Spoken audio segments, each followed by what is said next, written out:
चल रही है, एंड उस तरीके से ये चीजों को समझना पड़ेगा। अब इसके कारणों के बारे में समझा जाए कि ठीक है, ये तो बढ़ गया और इतना रीडिंग का मतलब बहुत ज्यादा, इतना रीडिंग का मतलब परफेक्ट, लेकिन ये होता किधर से है, आता किधर से, कारण क्या है इसका? ये जो हाई कोलेस्ट्रॉल हो जाए उसका कारण क्या है? उसके लिए बहुत सारे कारण हो सकते हैं। मैंने स्क्रीन पे सारे कारण आपको दिखाने की कोशिश की है तस्वीर के माध्यम से। कुछ कारणों को डिटेल में समझते हैं ताकि आप उसको रिलेट कर सकें और अपने दिमाग में बिल्कुल बिठा सकें। क्या तैयार हैं आप? कारणों को मैं बताने जा रहा हूं, और कारणों को सिर्फ ऐसे सुनने के लिए मत सुनिएगा, उसको रिलेट करके लीजिएगा कि क्या उस कारण का कोई हिस्सा आपके पास आ रहा है, क्या आप उस कारण में शामिल हैं, उस तरीके से देखें। तैयार हैं आप? Type ready in the chat box. मैं आपको इन कारणों को बताने जा रहा हूं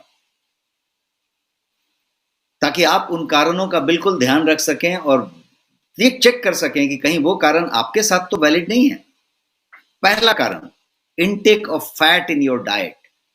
जो आप आहार लेते हैं, जो आप खाना खाते हैं, जो कुछ भी आप ग्रहण करते हैं, उसमें फैट कितना होता है, कौन सा वाला होता है, उस पर भी आज मैं बात करूंगा। लेकिन कितना फैट होता है, कितना फैट आप अपने आहार में ग्रहण करते हैं। कोलेस्ट्रॉल जो होगा वो एनिमल फूड में होगा, मीट में होगा, और यदि डेयरी के चीज की बात करें तो उसमें होगा। एनिमल फूड में, मीट में, चीज में होगा। और यदि आप ये बहुत ज्यादा मात्रा में ग्रहण कर रहे हैं तो आप कोलेस्ट्रॉल सीधा सीधा ग्रहण कर रहे हैं। दूसरी चीज जो है इंटेक के मामले में देखा जाए तो सैचुरेटेड फैट की बात करें। सैचुरेटेड फैट कहां पे मिलेगा? प्रोसेस्ड फूड में मिलेगा। और आजकल हम सारा कुछ जो खाते हैं मैक्सिमम प्रोसेस्ड होता है, तो प्रोसेस्ड फूड में सैचुरेटेड फैट मिलेगा। कुछ मीट्स में मिलेगा, डेयरी में मिलेगा, चॉकलेट्स में मिलेगा, बहुत सारे चॉकलेट में, बेक्ड गुड्स में मिलेगा। कोई भी बेक किया हुआ सामान होगा, बेकरी के यदि पसंदीदा कुकीज वुकीज खाने वाले व्यक्ति हैं बहुत ज्यादा, तो बेकरी में मिलेगा। डीप फ्राइड आइटम्स में मिलेगा, कोई भी चीज को डीप फ्राई करके लेते हैं तो उसमें मिलेगा। और एक और चीज आप ग्रहण करते हैं, यदि खाने की बात चल रही है तो इनटेक ऑफ फैट जो मैं बता रहा हूं आपके डाइट में, तो एक और चीज है जिसका नाम है ट्रांस फैट। ये जो ट्रांस फैट है वो फ्राइड, डीप फ्राइड आइटम में मिलेगा, प्रोसेस्ड फूड में मिलेगा। और ये ट्रांस फैट लेने से भी आपका कोलेस्ट्रॉल बढ़ेगा। तो मैंने अभी तक आपको कोलेस्ट्रॉल सीधा सीधा बताया। एनिमल फूड में ले सकते हैं, मीट में ले सकते हैं, चीज में ले सकते हैं, इसको लिमिट करने की जरूरत है। सैचुरेटेड फैट को लिमिट करने की जरूरत है, ट्रांस फैट को सीधा ना कहने की जरूरत है। यहां तक तो बात हुई। अब एक और कारण है जिसकी वजह से कोलेस्ट्रॉल बढ़ सकता है और बढ़ता है, और वो कारण है मोटापा, ओबेसिटी, ओवरवेट होना। यदि आप ओवरवेट हो रहे हैं, 25 से ज्यादा बीएमआई जा रही है, तो आपके कोलेस्ट्रॉल बढ़ने की संभावना बढ़ती है। यदि आपके पेट पे समृद्धि आ रही है, लव हैंडल्स निकल रहे हैं, तोंद निकलने की कोशिश हो रही है, थोड़ा सा हल्का सा तोंद आना शुरू हो गया है, आपके कोलेस्ट्रॉल की तरफ बात जा रही है।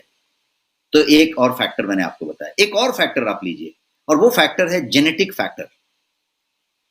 जेनेटिक फैक्टर आपके घर में चला आ रहा है, अनुवांशिकता में चला आ रहा है, परिवार में किसी को हुआ था, कोलेस्ट्रॉल फैमिली में हिस्ट्री ही है कि कोलेस्ट्रॉल रहती है या हार्ट डिजीज होता है, तो जेनेटिक फैक्टर बहुत इंपॉर्टेंट है। बट कुछ और भी ऐसे फैक्टर हैं जिसको हम कभी ध्यान से नहीं देख पाते, या ऐसा सूझता नहीं है कि इससे कोलेस्ट्रॉल बढ़ सकता है। वैसे फैक्टरों में एक दो चीजें मैं आपको बताऊंगा। एक चीज है डायबिटीज। यदि आपको टाइप 2 डायबिटीज है और आप डायबिटीज से चल रहे हैं, तो आपके कोलेस्ट्रॉल बढ़ने की संभावना ज्यादा है। डायबिटीज से कोलेस्ट्रॉल का संबंध है, और यदि डायबिटीज कंट्रोल में नहीं है तो कोलेस्ट्रॉल और ज्यादा बढ़ने की संभावना है।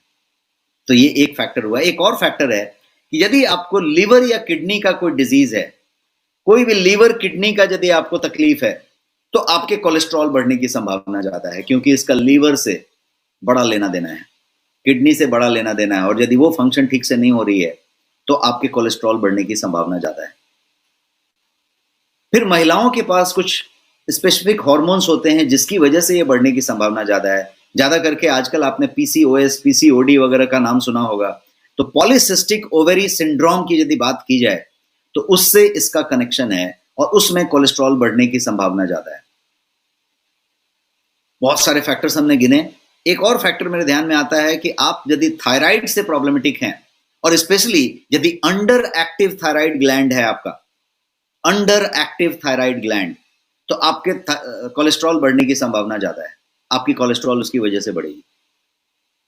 और कुछ दवाइयों की वजह से भी कोलेस्ट्रॉल बढ़ेगी। हम ब्लड प्रेशर की दवाई लेते हैं, कोई और चीज की दवाई लेते हैं, कुछ बहुत सारी दवाइयां चलती रहती हैं। बहुत सारे लोगों को बहुत सारी दवाइयां ऐसी हैं जो सीधे कोलेस्ट्रॉल बढ़ाती हैं।